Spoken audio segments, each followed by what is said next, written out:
नमस्कार। ईपीएस की पेंशन धारकों आप सभी के लिए बहुत ही बड़ी खबर आ रही है। जी हां दोस्तों, पेंशन बढ़ोतरी पर केंद्र सरकार की मोहर को लेकर बड़ी खबर आ रही है।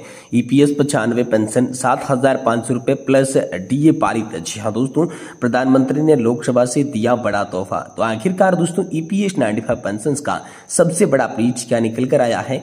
लोकसभा में आज मोदी सरकार कौन सा ऐतिहासिक फैसला लेने वाली है? इससे कितना दोस्तों हम सभी को लाभ बढ़कर मिलेगा, इसके बारे में दोस्तों आज इस वीडियो के अंदर आपको संपूर्ण जो जानकारी है वो देने की कोशिश करेंगे। साथ ही दोस्तों हम यहाँ पर बात करने वाली हैं महंगाई भत्ते के जो आंकड़े हैं वो जारी हो चुके हैं। 8वें वेतन आयोग के कितना असर होगा, आंकड़ों में क्या बड़ा खेल हुआ है, महंगाई भत्ते में आंकड़े जो जारी हुए हैं उसे 3% डीए कैसे बढ़ा है और 8वें वेतन पर इसका क्या जो है वो असर देखने को मिलेगा, इसकी चर्चा करेंगे। और वहीं हम बात करेंगे यहाँ पर सरकारी कर्मचारियों की मौज बताई जा रही है। 1986 से लगाकर 2016 के बीच के पेंशन धारकों के लिए बड़ा अपडेट आया है कि आखिरकार 1986, 1996, 2006 और 2016 से पहले और बाद के पेंशन भोगियों के लिए कौन सा नया अपडेट है, उनकी पेंशन को लेकर क्या बदलाव आया है, इसके बारे में दोस्तों आज इस वीडियो के अंदर बात करेंगे। यानी कि दोस्तों ईपीएस 95 पेंशन धारकों के साथ साथ सरकारी कर्मचारी, राज्य कर्मचारी पेंशन धारकों के लिए आई आज की 3 प्रमुख बड़ी खबरों को जानेंगे। इसलिए आपसे यही निवेदन रहेगा कि वीडियो आप लास्ट तक देखिएगा। तो पहले बड़ी खबर की बात करते हैं कि ईपीएस पेंशन पर सबसे बड़ा अपडेट क्या आया है। आखिरकार लोकसभा में आज मोदी सरकार कौन सा बड़ा ऐतिहासिक फैसला ले सकती है, कितना दोस्तों आप सभी का जो है लाभ वो है बढ़ने वाला है। प्रधानमंत्री नरेंद्र मोदी की अध्यक्षता वाली दोस्तों आप सभी के लिए जो ईपीएस 95 के तहत जो कैबिनेट की बैठक होने वाली है उसमें क्या बड़ी खबर होगी, क्या पेंशन 7,500 रुपए प्लस डीए को लेकर प्रस्ताव पारित हुआ है, तो चलिए इसके बारे में पूर्ण रूप से जानकारी देते हैं। ईपीएस 95 पेंशन योजना देश के लाखों कर्मचारियों के लिए एक महत्वपूर्ण सामाजिक सुरक्षा योजना है। इस योजना के तहत संगठित क्षेत्र में काम करने वाले कर्मचारियों को रिटायरमेंट के बाद पेंशन मिलती है, जिससे वे अपनी आर्थिक सुरक्षा सुनिश्चित कर सकें। हाल ही में ईपीएस 95 पेंशन भोगियों के लिए कुछ महत्वपूर्ण खबरें आई, जिसमें पेंशन की राशि में वृद्धि करने का प्रस्ताव शामिल है। इन प्रस्तावों से देश के लगभग 75 लाख पेंशन भोगियों को फायदा हो सकता है, जो कि लंबे समय से पेंशन वृद्धि की मांग कर रही हैं। ये योजना उन कर्मचारियों के लिए बड़ी राहत लेकर आ सकती है जिन्हें वर्तमान में बहुत ही कम पेंशन मिल रही है, जिससे उनका जीवन यापन बेहद ज्यादा मुश्किल हो गया है।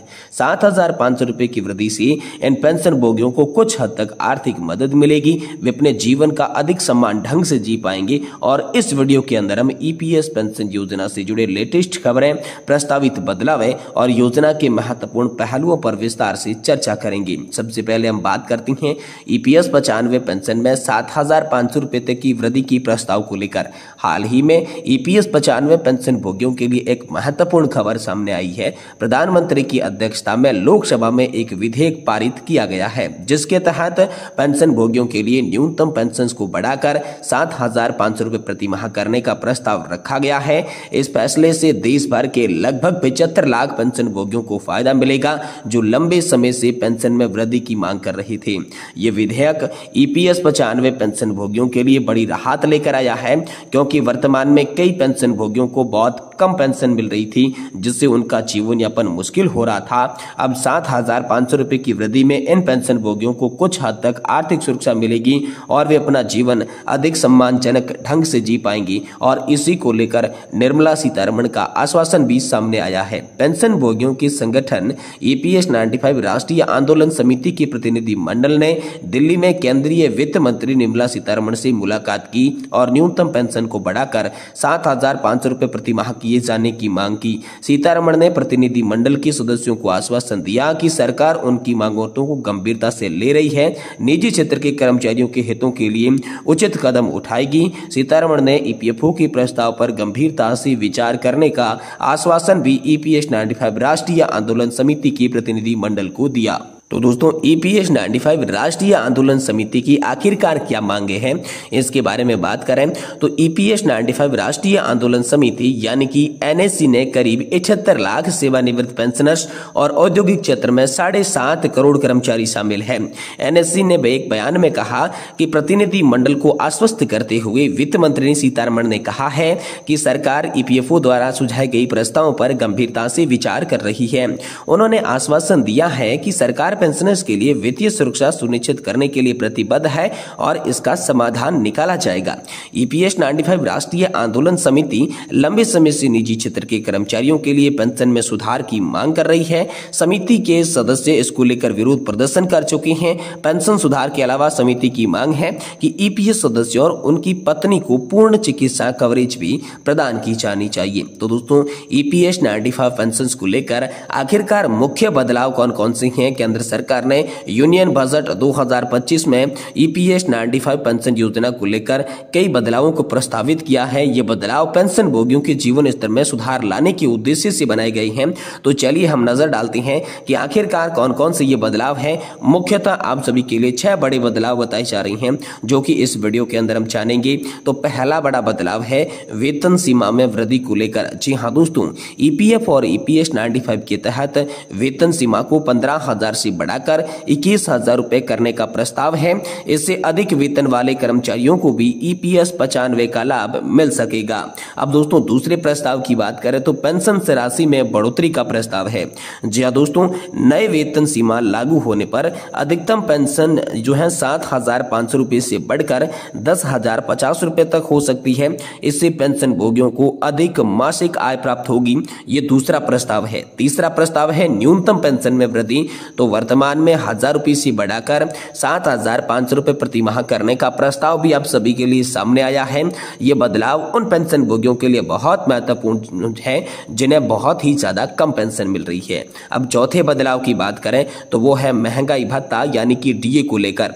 पेंशन भोगियों को नियमित डीए देने की योजना है। इससे पेंशन भोगियों को महंगाई के प्रभाव से निपटने में भी मदद मिलेगी। और वहीं पांचवा जो मुख्य बदलाव बताया जा रहा है, मुफ्त चिकित्सा सुविधा। जी हाँ दोस्तों, पेंशन भोगी और उनके जीवन साथी के लिए निःशुल्क स्वास्थ्य सेवा प्रदान करने का प्रस्ताव है। ये पेंशन भोगी के लिए एक बड़ी राहत होगी क्योंकि वे अपने स्वास्थ्य संबंधी जरूरतों को बिना किसी चिंता के पूरा कर पाएंगे। और इस योजना के तहत छठा जो बदलाव है वो है पेंशन गणना में बदलाव। जी हाँ दोस्तों, अंतिम 60 महीनों के औसत वेतन के आधार पर पेंशन की गणना करने का प्रस्ताव है। इससे उन कर्मचारियों को अधिक पेंशन मिलेगी जिनके अंतिम वर्षों में वेतन में बढ़ोतरी हुई थी। तो ये मुख्यतः अच्छा बदलाव है जिसमें वेतन सीमा में वृद्धि, पेंशन की राशि में वृद्धि, न्यूनतम पेंशन की राशि में वृद्धि, महंगाई भत्ता जोड़ना, मुफ्त चिकित्सा सुविधा देना और पेंशन की गणना के फॉर्मूले में बदलाव करना। ये जो मुख्यतः बदलाव है, इन बदलावों से पेंशन धारकों को राहत मिल सकती है। लेकिन हाल फिलहाल में ये जो बदलाव है ये दोस्तों प्रस्तावित रखे गए हैं।